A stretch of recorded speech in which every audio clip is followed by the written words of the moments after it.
Deb and Jeremy, you might think by the time you get your third DUI conviction, you're going to jail. But Colorado is one of only 5 states where the third DUI is not a felony. So whether you get 2 DUIs or 20 DUIs, the charge is the same. It's only a misdemeanor. Hey, stop! Stop! Stop! We're watching Aurora police trying to arrest a suspected drunk driver. Get down on the ground! Who just hit another car and took off. Get down on the ground! The driver understands English, but can't follow a simple command. In front of you. Hey! Get down on the ground! This isn't Jose Harros's first, second, or even third DUI. It's his fourth. But when he appeared in Arapahoe County Court more than a month later, glassy-eyed and reeking of alcohol. I was drinking last night, not today. Is that why you smell like alcohol? Yeah, that's why. Can you help me stand him up? He's staggering all over, he's drunk. Harros claimed his latest arrest was unjustified. Were you safe to drive that night? I was safe to drive that night. I know, I safe. Rogelio Pauly of Loveland is another repeat offender. He has at least 6 DUI convictions on his record. This is your 6th DUI. What's it going to take for you to stop drinking and driving? Wow, I got a DUI when I was 16, 17, 18. Now I am 37 years old and I have 3 kids. Pauly refused to answer that question. So what's it going to take for you to stop drinking and driving, sir? But our investigation found no matter how many times Pauly, Harros, or thousands of other Colorado drivers are caught drinking and driving over and over and over again, they will never be charged with anything more than a misdemeanor. It is shocking, I think, to people that haven't been to court and haven't been through the system, how difficult it is to earn your way into jail by committing DUI offenses. Arapahoe County District Attorney George Brockler says our state is slapping multiple DUI offenders on the wrist. That's because Colorado is one of just 5 states where the third DUI is not an automatic felony. Bottom line is, the rest of the country has figured this out. In Colorado, drunk drivers face felony charges only after they hurt or kill someone.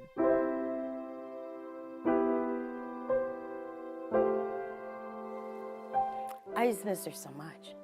It's really hard. Gail Parrish of Westminster knows that all too well.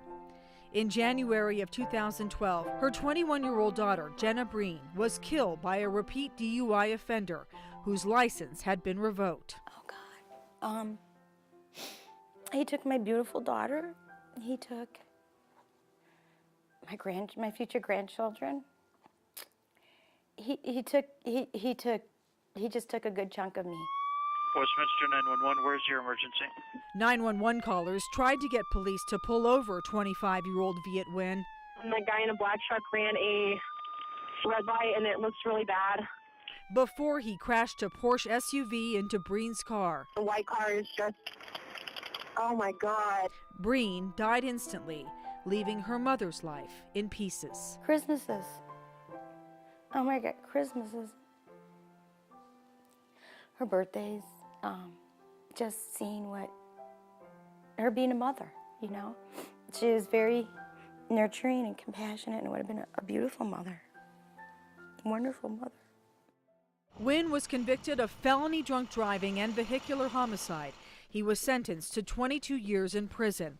But the punishment comes too late for Breen. He shouldn't have been on the road at all. Colorado State Representative Mark Waller agrees. We are being way too easy on repeat DUI offenders. He's introduced a bill that would change Colorado law, making the third DUI offense a felony, punishable by up to 6 years in prison. Once you get past 3 or 4 DUIs, treatment doesn't work anymore. The only thing then we can do is prevent that person from being able to get on the roadways, and the way to do that is to send them to prison.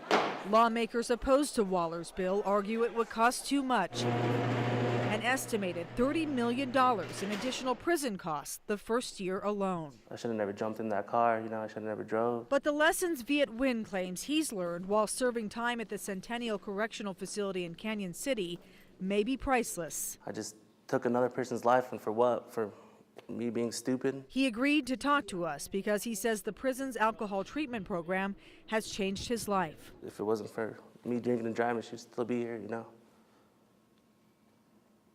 I just hope one day her family can forgive me for what I've done to them, you know. As for Paulie, the county court judges have tried everything to stop him from drinking and driving.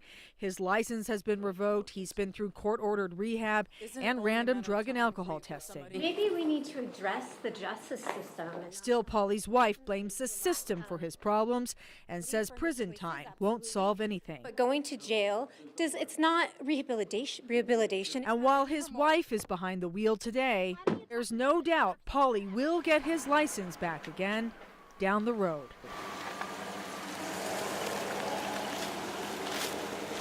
We wanted to know how many people in Colorado are multiple DUI offenders, and we're surprised to learn no state agency actually keeps track of that. The Colorado Department of Motor Vehicle does classify people as persistent drunk drivers if the DMV is notified by law enforcement that someone has been convicted of at least 2 prior DUIs. That doesn't happen in every case, so this number is just a snapshot. But 12,000 people became persistent drunk drivers last year alone. In Denver, Heidi Hemmett, Fox 31 Denver.